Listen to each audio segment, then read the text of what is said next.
Grand Rise, Willie Whittle. It shall be dope. This is the podcast. Let's get into it. Yesterday, 322, double back a couple years, 1983.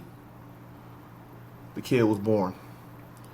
12:31 in the afternoon on a Tuesday. That was my date of birth. Since then, 42 years, like a Jack Robb retro, I'm here doing everything in my power to just keep on pushing and keep on moving. And I enjoy myself. I'm enjoying life right now. Like it's a lot of things that just kind of push you or sway you or persuade you to be or feel or whatever the case is. I'm just trying to enjoy life right now. So all the gray hair experience, all of that, like that 42 years is what I'm wearing on my back today. And thank you for being here with me through this journey, through this mission, finding balance and peace, the whole nine. I feel like, and I had my internet was tripping a little bit earlier, so my cues, my music cues ain't what they was. But today, I'm going to talk about my favorite movie ever in existence. And a very dope person gave me this copy right here. But The Last Dragon, if you know, you know. This movie actually came out March 22nd, 1985. So this movie came out when I was 2 years old. Right? And very dope thing about that is like, obviously it's about me. Like somebody saw me come out and was like, yo, that dude right there, we got to make a story about that guy. So that's what, as I brag, right?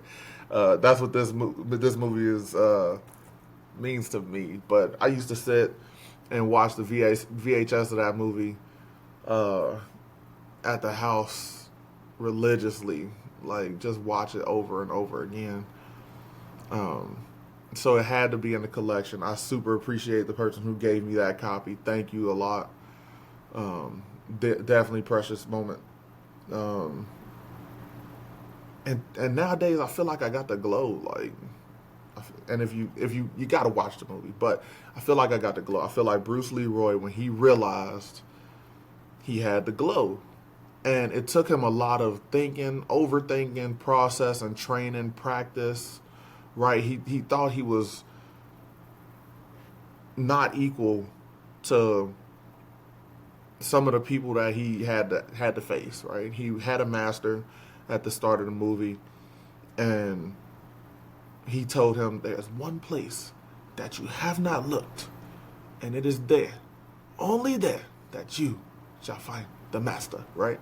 And I'm like, yo, he didn't catch it. He was telling him like all kind of gem drops. Like, I mean, I put a post on IG a couple months ago, and I had a fortune cookie with no fortune, and I'm like, that's a reference to the movie. So let me dig into that a little bit, right? He was like, you had a fortune cookie with no fortune from a master that doesn't exist.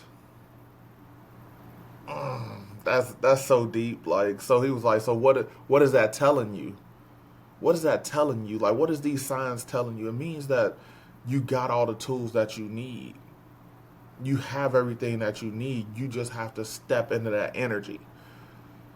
And man, when I tell you, like I said, when I was a kid, I mean, old karate movies was already a thing back in the 80s, 90s, you know what I mean? But to be able to like see, I mean, I'm like, look at those graphics, like, which makes me laugh nowadays because my kids watch movies and then they watch this and they're like, those graphics are trash. I'm like, man, those graphics was everything back then. So, um, but when he did get the glow and, you know, he had to fight Shonuff, who knew who he was. Like, he was like, no, am I the meanest? Shonuff, and I'm going to get into it later, but, you know, um, he knew who he was. And that's what made him a dangerous cat. Like, but he used that to take over, you know, the area that he was in and everything, like the area that he was in. Um, but to have that and then have the kindness of heart that Bruce LeRoy had, to have the patience to want to be better, to help people. That's what made the glow in him strong, right? It's a phenomenal. Man, I can't even lie. It's a phenomenal movie. I'm definitely gonna watch it again today because that's what I do. It's like I go back into my archives and I watch the stuff that makes me happy. But 42 years, 42 years old. I feel like this movie, which is 40 years old, which I just figured that out. Like that's 40-year-old movie right there. That's crazy to me. Just the pure like feeling that I have right now. I feel like I'm moving into my glow, and that's the statement, right? I feel like um, I'm reaching that next level. I'm embracing it, and I need to take all of the experience that I have now and continue to just push forward. What that means for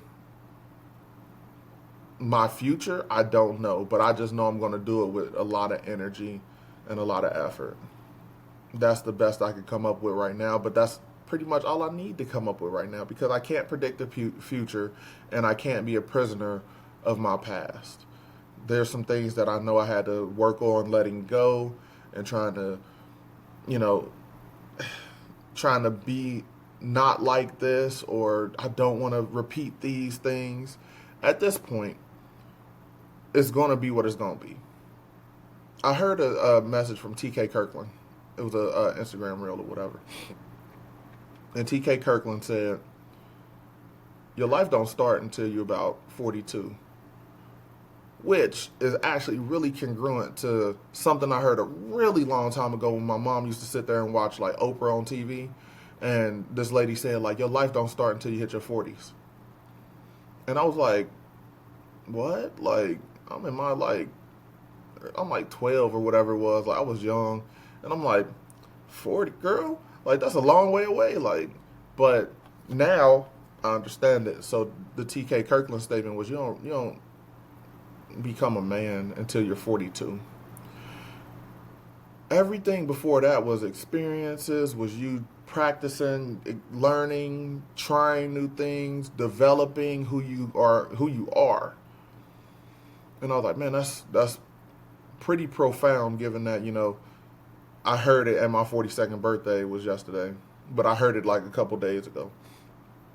And just the simple fact, like, the clarity is different. Like, you can move in different spaces. You can understand different concepts. You can see different people in the way that they move. You know how to navigate in different areas. Like, these things are, like, really learned processes that you only get by having the experiences. Some people do get the experience a lot quicker. The experience that they have and they go through and what they understand, definitely valid. But I know some people who, at 42 years old or 40 years old or whatever, they need a new career. They need a new path. They need a new something because they've done one thing. It's almost like you live multiple different excerpts of your life. Or if you look at it like, act 1, act 2, act 3, right? These are the things that help shape what the next act is going to look like. And don't go into it with the same, mentality that you had before. You do have to show that level of growth. You got to show that you could earn the glow, right? So for me, I definitely feel like I earned the glow, and I'm earning it every day because you can't just walk around and say like, I got the glow, I'm through with it, right? It's something that you have to feel, you have to embrace inside of you.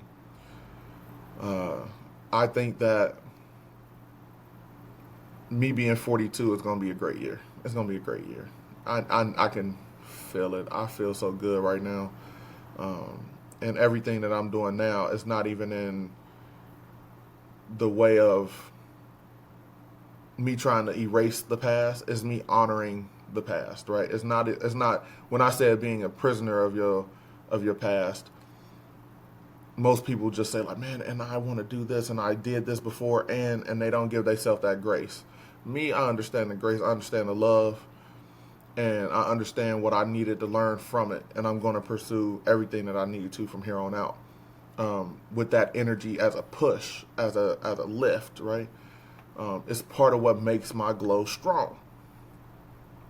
So, with that being said, I've been watching Insecure, Issa Rae, Issa Rae, and on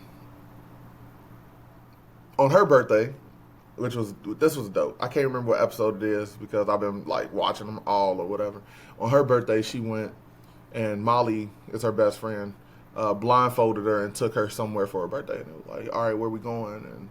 And you know, Issa was making jokes. She like, we going to Mexico or something like that. Like, no, girl, I'm not your man. So she was like, she took her to the park, and they sat down and it was a screening. It was a screening in the park of The Last Dragon. And I'm like, oh my God, that'd be so dope. I was like, you know what I mean? That's what I want for my birthday, right?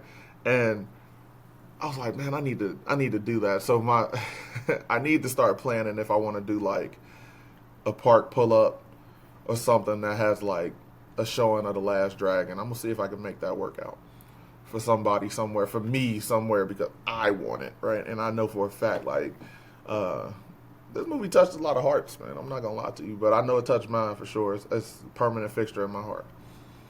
But that was dope. So in that TV show, the reason why I bring that up is in that show, Victoria Monet did a version of the Glow, the theme song to the movie. When I heard that, I was like, what is... I Shazammed it immediately because I'm old school. I'm Shazamming it. Like, hey, what's that? And I pulled that song up. I was listening to that song, like, constantly. So, the song, not Janelle, I apologize. Victoria Monet, The Glow, off the Insecure soundtrack. Crazy song. Like, and then just like, I don't know, man. I like I said, I get all like, I get definitely real nostalgic about it, and I'm passionate about it because it's Bruce LeRoy. That's who. Like, what are we talking about right now? Like, so what I urge people to do this week, if you listening, I urge you to do something in your heart that's nostalgic, but you feel it pushing you to your next level, right? I want you to take whatever that feeling is, and I want you to help it shape you into what your next level is looking like. I know that's a tricky request, but everybody we all are having this vision or this thought process that's like, what's next for me? What's next for us? Right? And I think a lot of us are scared to say sometimes, like, what I need to do or what I'm thinking of doing. But I feel like if you verbalize it and if you say, like, hey, this is what I need to feel, you'll be able to unlock that next level in you. There's a lot of things that I talk about on It Shall Be Dope. A lot of it's my feelings and you know, how I'm vibing for the week. But overall, the whole journey has been me trying to redevelop, and construct myself into a different type of person that understands everything that has happened and is prepared enough to go forward. Not be scared of going forward. Just go forward. I heard another profound statement that I shared with one of my friends. And it was, you need two things. And I think I'm going to podcast about this in depth next week. You need two things. I heard this villain. He's a villain. So this is one of those villain vision statements, right? So you need two things to progress, to create change. You need fear and you need hope. And I sat with that and I said, what? That was so profound. Like, when it hit me, I was like, what does that mean? Because I know I talk about chaos and peace and trying to find that balance. Does fear and hope fit in that same description? And does it work in that same type of model, right? Is what I was thinking. And I'm like, and to induce fear into people, it makes them believe that there's something that they don't understand that's creating this thought process for them to like look back and say, what have I been thinking about? Why am I so fearful of this? Right? Hope is there's a hope for a better tomorrow if we stay the same or we make the change, right? It's like, if man, I hope things work out, but I'm scared that it's not, and that's a two endpoints, right? You're hoping for the best, but you're fearful of what it won't, like what could happen. So between the two, it induces people at this point. It induces people to move in a certain way that impacts whatever that outcome is going to be. In the reference point that I got, it was creating a radical change. So the bigger the fear, the bigger the hope, the bigger the radical change. Right? So in us, I know there's a lot of stuff going on in the world right now, and I don't want to get into politics today at all. But imagine in you what you're fearful of, what you're hopeful of, and how that can create a radical change in you is what I'm asking. Because that radical change in you is where you'll find the glow. And once you find the glow, then you know you are the master. See, listen, get a copy of it. Get a copy of this. Download this somewhere. The Last Dragon is. Watch it with me. Down to peace. Down to Mission to Peace. Because I'm gonna watch it again. My kids is rocking this journey. If they gonna watch it or not, I can watch it by myself. I don't care. I'm gonna watch it. So as long as you do what you do today with peace, as long as you do it with love. I'm sorry. I'll start laughing. I'll make me laugh sometimes. Follow your mission to peace. As long as you do so with love in your heart, it shall be dope. Thank you for being here. 42 years old. We gonna keep rocking strong. Go find the glow. Peace.